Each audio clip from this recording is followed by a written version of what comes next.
ഇപ്പോൾ പ്രിയപ്പെട്ട പ്രേക്ഷകരെ, അല്ലമീൻ നമുക്കൊപ്പം ചേരുന്നുണ്ട്. മണ്ണിനടിയിലെ മൃതദേഹങ്ങൾ കണ്ടെത്താൻ ഇന്ന് കൂടുതൽ റഡാറുകൾ എത്തിച്ച് പരിശോധന നടത്തും എന്നാണ് കളക്ടർ പറഞ്ഞത്. സൈന്യത്തിൻ്റെ റഡാറുകളായിരിക്കും എത്തിക്കുക. റെക്കോ റഡാറാണ് പരിശോധനയ്ക്കായിട്ട് എത്തിക്കുന്നതെന്ന് കളക്ടർ ഇപ്പോൾ പറഞ്ഞു. വിവരങ്ങളുമായി അല്ലമീൻ നമുക്കൊപ്പം ചേരുന്നുണ്ട്. അല്ലമീൻ, സാധ്യമായ എല്ലാ സാങ്കേതിക വിദ്യയും ഉപയോഗിച്ചുകൊണ്ടുള്ള തെരച്ചിലിനാണ് നമ്മൾ സാക്ഷ്യം വഹിക്കുന്നത്. ഇന്നലെ നമ്മൾ ഗ്രൗണ്ട് പെനട്രേറ്റിംഗ് റഡാർ, അതൊരു സ്വകാര്യ ഏജൻസിയുടേതായിരുന്നു, കൊണ്ടുവന്ന് പരിശോധിച്ചു. പക്ഷേ നിർഭാഗ്യവശാൽ നമുക്കൊന്നും കണ്ടെത്താൻ സാധിച്ചില്ല. അതുകൊണ്ട് എല്ലാ സാങ്കേതിക വിദ്യയും ഉപയോഗിച്ചുകൊണ്ടുള്ള തെരച്ചിലായിരിക്കും, ഒന്നും വിട്ടുകളയാൻ പോകുന്നില്ല എന്നതാണ്. എപ്പോഴേക്കാണ് ഈ റെക്കോ റഡാർ എത്തുക? എന്താണ് അതിൻ്റെ പ്രത്യേകത? കളക്ടർ വിശദീകരിച്ചത് എന്താണ് അല്ലമീൻ?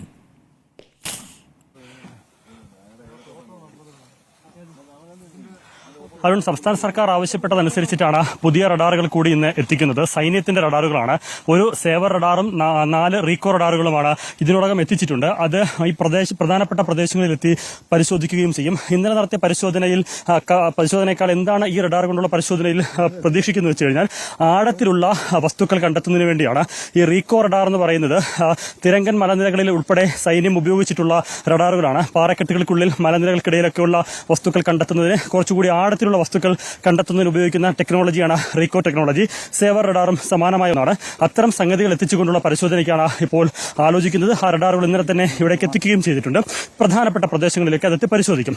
മറ്റൊന്ന്, ഇന്നലെ JCBകളും മറ്റും എത്തിച്ച് പലയിടങ്ങളിലും മണ്ണൊക്കെ കുഴിച്ചു മാറ്റി, പാറക്കല്ലുകളൊക്കെ എടുത്തു മാറ്റി പരിശോധന നടത്തിയിരുന്നു. പക്ഷേ അതിലൊന്നും മൃതദേഹങ്ങൾ കണ്ടെത്തിയിരുന്നില്ല. ഇനി നമ്മൾ മനസ്സിലാക്കുന്നത്, ഈ റഡാർ പരിശോധനയിൽ കിട്ടുന്ന വിവരത്തിന്റെ അടിസ്ഥാനത്തിലായിരിക്കും തുടർ നീക്കങ്ങൾ എന്നുള്ളതാണ്.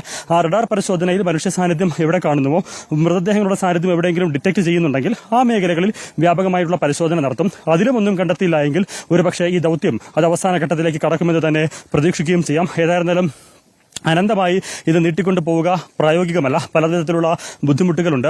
അതുകൊണ്ട് തന്നെ ഈ കിലോമീറ്ററുകളോളമാണ് ഈ മണ്ണ് ഇടിഞ്ഞു പോയിരിക്കുന്നത്, പാറക്കല്ലുകൾ അടിഞ്ഞുകൂടിയിരിക്കുന്നത്. സാധ്യമായ മേഖലകളിലെല്ലാം അവിടെ പരിശോധന നടത്തും. ആ പരിശോധനകളിലൊന്നും കണ്ടില്ലെങ്കിൽ അതിനുവേണ്ടിയാണ് അറ്റകൈ പ്രയോഗം എന്ന രീതിയിലാണ് മികച്ച സാങ്കേതിക വിദ്യയുള്ള സൈന്യത്തിന്റെ തന്നെ എത്തിച്ച് പരിശോധിക്കുന്നത്. അതിനോടൊപ്പം കൂടുതൽ കെടാവർ നായ്ക്കളെ കൂടെ എത്തിക്കുന്നുണ്ട്. ഇന്നലെ വരെ 10 കെടാവർ നായ്ക്കളാണ് ഈ മണ്ണിനടിയിലെ മനുഷ്യ സാന്നിധ്യം കണ്ടെത്തുന്നതിന് വേണ്ടി ഈ തെരച്ചിലിനൊപ്പം കൂടിയിരുന്നത്. കൂടുതൽ കെടാവർ നായകളെ എത്തിക്കണമെന്ന് ജില്ലാ ഭരണകൂടം ആവശ്യപ്പെട്ടിട്ടുണ്ട്. അതിന്റെ അടിസ്ഥാനത്തിൽ 16 കെടാവർ നായകൾ ഇന്ന് മുതൽ പരിശോധനയ്ക്കുണ്ടാകും. കർണാടകയിൽ നിന്നും തമിഴ്നാട്ടിൽ നിന്നും കൂടുതൽ കെടാവർ നായകളെ എത്തിച്ചിട്ടുണ്ട് എന്നുള്ളതാണ് കളക്ടർ വ്യക്തമാക്കിയത്. ആ രീതിയിലുള്ള പരിശോധനകളാണ്. ഇനി മറ്റൊന്ന്, ഈ പുഴയോരം കേന്ദ്രീകരിച്ചായിരിക്കും പരിശോധന ഫോക്കസ് ചെയ്യുക എന്നുള്ളതാണ്. കാരണം ഈ കുന്നിൻ മുകളിൽ നിന്നൊക്കെ മൃതദേഹങ്ങൾ ഇടിഞ്ഞു ഞാനിപ്പോൾ നിൽക്കുന്ന ഒരു വലിയൊരു കുന്നിന്റെ മുകളിലാണ്. അതിന്റെ താഴേക്ക് നോക്കിയാൽ അറിയാം ഈ പ്രദേശത്തിന്റെ ഒരു താഴ്ചയും എത്രത്തോളം ആഴത്തിലാണ് ആളുകൾ ഒഴുകി പോയിരിക്കുന്നതെന്നും മലനിരകൾ, പാറകഷ്ണങ്ങൾ ഇറങ്ങി വന്നിട്ടുള്ളത് ഉള്ളത് നമുക്കറിയാം. ഈ പ്രദേശത്തെ ഏറ്റവും ടോപ്പ് പോയിന്റിലേക്ക് നമ്മൾ പോയിക്കൊണ്ടിരിക്കുകയാണ്. അവിടെ നിന്നുള്ള താഴേക്കുള്ള വിഷ്വൽസാണ്, ദൃശ്യങ്ങളാണ് ഈ കാണുന്നത്.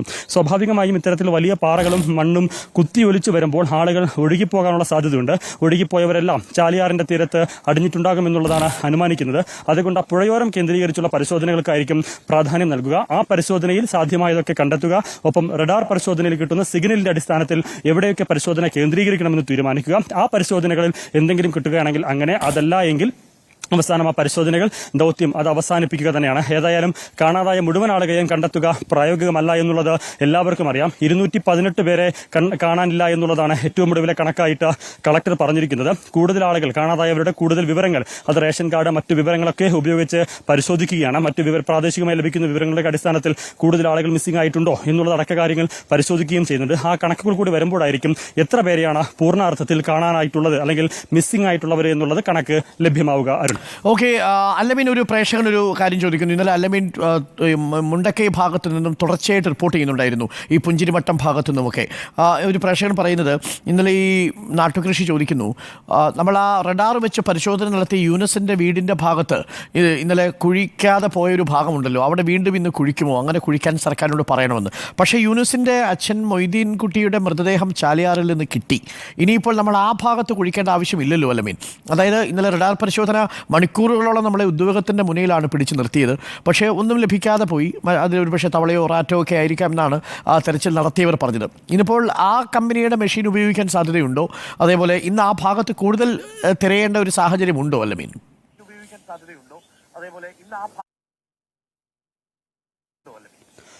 അതിന്റെ ഇന്നലെ കിട്ടിയ സിഗ്നലിന്റെ അടിസ്ഥാനത്തിൽ ഒരു പരിശോധന ഇന്നുണ്ടാകില്ല എന്ന് മാത്രമല്ല ഇന്ന് ഇത്രയും നേരമായിട്ടും JCB-കളൊന്നും ഇങ്ങോട്ടൊക്കെ വരുന്നതേ ഉള്ളൂ. ഏതായാലും ഇളക്കി മറിച്ചുള്ള പരിശോധന ഇന്നലെ പരിശോധന നടത്തിയ ഇടങ്ങളിൽ ഇളക്കി മറിച്ചുള്ള കുത്തിമറിച്ചുള്ള പരിശോധന ഇന്നുണ്ടാകില്ല എന്നുള്ളത് തന്നെയാണ് മനസ്സിലാക്കാനാകുന്നത്. അതുമാത്രമല്ല ഇന്നലത്തെ റഡാർ സിഗ്നലിൽ മനുഷ്യ സാന്നിധ്യമല്ല കണ്ടെത്തിയതെന്ന് അവർ ഉറപ്പിച്ച് പറഞ്ഞതിനു ശേഷമാണ് പരിശോധന അവസാനിപ്പിച്ച് മടങ്ങിയത്. അതുകൊണ്ട് ആ വിട്ടുപോയ പ്രദേശങ്ങളോ അല്ലെങ്കിൽ ആ പരിസര പ്രദേശങ്ങളോ ഇന്നലെ റഡാറിൽ കിട്ടിയ സിഗ്നലിനെ ബേസ് ചെയ്തുകൊണ്ട് ഒരു പരിശോധന ഇന്ന് ഏതായാലും ഉണ്ടാകില്ല. പക്ഷേ ഞാൻ നേരത്തെ സൂചിപ്പിച്ചതുപോലെ സൈന്യത്തിന്റെ സേവർ റഡാറും റീകോ റഡാറുകളും എന്ന് പരിശോധിക്കുമ്പോൾ ഈ സിഗ്നൽ കിട്ടിയ പ്രദേശങ്ങളിൽ കുറച്ചുകൂടി ഫോക്കസ് ചെയ്യും. ആ റഡാറിൽ പുതിയ സിഗ്നലുകൾ കിട്ടുന്നുണ്ടോ, സാധ്യതകളുണ്ടോ, ഇന്നലെ മനുഷ്യ സാന്നിധ്യമില്ല എന്ന് പറഞ്ഞതിന് അപ്പുറത്തേക്ക് മറ്റൊരു സാധ്യതയുണ്ടോ, ഇനി അതല്ല ഇന്നലെ കിട്ടിയ സിഗ്നൽ തെറ്റാണോ എന്നതടക്കമുള്ള കാര്യങ്ങളിൽ മറ്റ് പ്രദേശങ്ങളിലെ പരിശോധനയേക്കാൾ കുറച്ചുകൂടി കേന്ദ്രീകരിച്ചുള്ള പരിശോധന മുണ്ടക്കൈയിൽ ഇന്നലെ സിഗ്നൽ ലഭിച്ച പ്രദേശത്ത് ഈ സൈന്യത്തിന്റെ റഡാറുകൾ എത്തുമ്പോൾ ഉണ്ടാകുമെന്നാണ് മനസ്സിലാക്കാനാകുന്നത്. ഇനി മണ്ണിളക്കിയുള്ള പരിശോധനയ്ക്ക് നടക്കാൻ പോകുന്നത് ഈ റഡാറിൽ ലഭിക്കുന്ന സിഗ്നലിന്റെ അടിസ്ഥാനത്തിൽ ആ പ്രദേശത്ത് മണ്ണിനടിയിൽ ആളുകളുടെ സാന്നിധ്യമുണ്ടോ, മൃതദേഹങ്ങളുണ്ടോ എന്നത് മനസ്സിലാക്കിയിട്ടായിരിക്കും അങ്ങനെ ഒരു പരിശോധന നടക്കുക. കാരണം കഴിഞ്ഞ 2-3 ദിവസമായിട്ട്, ഇന്നിപ്പോൾ 5ാമത്തെ ദിവസമാണ്, 4 ദിവസമായിട്ട് വാഹനങ്ങൾ കൊണ്ടും അല്ലാതെയുമൊക്കെ വീടുകൾ കേന്ദ്രീകരിച്ച് കെട്ടിടങ്ങളുടെ അടിഭാഗമൊക്കെ ഏതാണ്ടൊക്കെ പരിശോധിച്ച് കഴിഞ്ഞിട്ടുണ്ട്. ഇനി ചിലയിടങ്ങളിൽ മണ്ണടിഞ്ഞിരിക്കുന്നത് 6 ആൾ പൊക്കത്തിൽ വരെ മണ്ണടിഞ്ഞിട്ടുണ്ട്. അതൊന്നും മാറ്റി പരിശോധിക്കുക ഒരിക്കലും പ്രായോഗികമല്ല. എന്ന് മാത്രമല്ല ഈ 6 ആൾ പൊക്കത്തിൽ മണ്ണടിഞ്ഞു, ഉയരം കൂടിയെന്ന് പറയുമ്പോൾ അത് മണ്ണ് മാത്രമല്ല അടിഞ്ഞിട്ടുള്ളത്, അതിനകത്ത് വലിയ വലിയ പാറ കഷണങ്ങളുണ്ട്. അപ്പോൾ അതൊക്കെ മാറ്റി അത് JCB-യോ ഹിറ്റാച്ചിയോ ഒക്കെ ഉപയോഗിച്ച് മാറ്റുക പോലും പ്രായോഗികമല്ല. അത് പ്രയാസമാണ്, ദുഷ്കര ദൗത്യവുമാണ്. അതിനേതായാലും സർക്കാർ മെനക്കെടുകയുമില്ല. അത് പ്രായോഗികമല്ല എന്നുള്ളത് തന്നെയാണ് അതിന്റെ ഏറ്റവും പ്രധാനപ്പെട്ട ഘടകം. അതുകൊണ്ട് ഇന്ന് നടക്കുന്ന റഡാർ പരിശോധന, അതോടൊപ്പം കടാവർ നായകൾ ഈ പ്രദേശത്തെല്ലാം ഓടി നടക്കുന്നുണ്ട്. സംശയമുള്ള എല്ലാ ഇടങ്ങളിലും അവർ പോയി പരിശോധിക്കുന്നുണ്ട്. അങ്ങനെ ഏതെങ്കിലും തരത്തിലുള്ള സൂചനകൾ ലഭിക്കുകയാണെങ്കിൽ അത്തരം ഇടങ്ങൾ കേന്ദ്രീകരിച്ചായിരിക്കും ആഴത്തിലുള്ള പരിശോധന ഇനിയുള്ള ദിവസങ്ങളിലും ഉണ്ടാവുക. ഇപ്പോൾ സൈനിക അംഗങ്ങൾ വന്ന്, പട്ടാളക്കാർ വന്ന് അവർ ഓരോ പ്രദേശങ്ങളും ഇന്ന് മെനഞ്ഞാന്നും 4-ാം കഴിഞ്ഞ 4 ദിവസമായി പരിശോധിച്ച് കഴിഞ്ഞ ഇടങ്ങളിൽ ഒന്നുകൂടി അവർ പരിശോധിക്കുകയാണ്. കാരണം ഞാൻ നേരത്തെ സൂചിപ്പിച്ചതുപോലെ മുഴുവൻ ഇളക്കിമറിച്ച് കുത്തിമറിച്ച് പരിശോധിച്ച ഇടങ്ങളാണ്. അവിടെ വീണ്ടും സൈന്യമെത്തി ഒന്നുകൂടി അവർ പരിശോധിക്കുന്നത് മണ്ണിളക്കിയുള്ള പരിശോധന മാത്രമല്ല, അതിനപ്പുറത്തേക്ക് എന്തെങ്കിലും ഉണ്ടോ എന്നുള്ള അടക്കമുള്ള കാര്യങ്ങൾ അവർ പരിശോധിക്കുകയാണ്.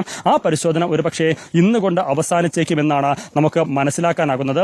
പരിശോധിച്ചിടങ്ങൾ, അതായത് 1-2 തവണയല്ല, പലവയാവർത്തി പരിശോധിച്ച് അവിടെയെങ്കിലും ഒന്നുമില്ല എന്ന് ഉറപ്പാക്കിയതിന് ശേഷം പരിശോധന അവസാനിപ്പിക്കുന്നു. പിന്നെ പരിശോധനകൾ കേന്ദ്രീകരിക്കുക. നേരത്തെ സൂചിപ്പിച്ചതുപോലെ പുതിയ റഡാർ പരിശോധനയിൽ കിട്ടുന്ന സിഗ്നലിന്റെ അടിസ്ഥാനമായിരിക്കും അത് കൊടുക്കുന്ന ആ പരിശോധനാ ഫലം ജില്ലാ ഭരണകൂടത്തിന്, സർക്കാർ സംവിധാനങ്ങൾക്ക് സൈന്യം കൈമാറും. അത് വിലയിരുത്തിയതിനു ശേഷമായിരിക്കണം ഇനിയുള്ള ദിവസങ്ങളിൽ ഓപ്പറേഷൻ എവിടെയൊക്കെ കേന്ദ്രീകരിക്കണം, ആ റെസ്ക്യൂ മിഷൻ എവിടെയൊക്കെ കേന്ദ്രീകരിക്കണം എന്നുള്ള കാര്യത്തിൽ തീരുമാനമെടുക്കുക. അതനുസരിച്ചായിരിക്കും ഇനിയുള്ള മുന്നോട്ട് പോക്കും. ഇന്ന് നടക്കുന്ന റഡാർ പരിശോധനയിലും കൂടുതൽ കടാവർ നായ്ക്കൾ ഇറക്കിയുള്ള പരിശോധനയിലും വലിയ ഫലം കണ്ടില്ല എങ്കിൽ, വലിയ പ്രതീക്ഷയ്ക്ക് വകയില്ല എങ്കിൽ ഒരുപക്ഷെ ഈ കണ്ടെത്താനുള്ളവരെ കണ്ടെത്താനുള്ള ഈ ദൗത്യം അത് അധിക ദിവസം നീണ്ടു പോകില്ല എന്നുള്ളതാണ് മനസ്സിലാക്കാനാകുന്നത്. വൈകാതെ തന്നെ ആ ദൗത്യം അവസാനിപ്പിച്ചുകൊണ്ടൊരു പ്രഖ്യാപനം സർക്കാർ നടത്തുകയും. ഓക്കെ, അല്ലമീൻ യാത്ര തുടർന്നോളൂ.